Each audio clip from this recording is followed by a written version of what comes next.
Now I've cut all the skirting at 45 degrees, 45 degrees, 45 degrees. Even though the wall is not exactly straight, you can see as I pin that to the wall, there's still a gap.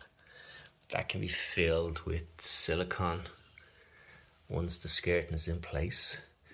I found that the best thing to do is just use a mitre adhesive.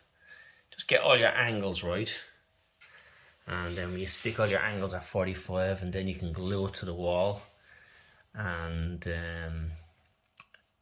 maybe with some adhesive, and then you can use silicone to fill any gaps or holes that are left.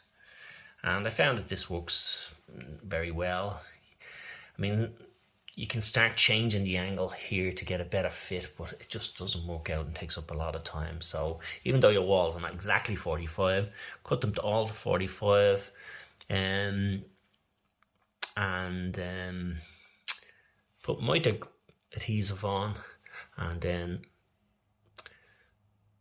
glue them to the wall and pins, a couple of pins, and then use silicone to fill any gaps that's remaining. So I'm just going to put some mitre glue on this now here and glue these angles together and see how that goes.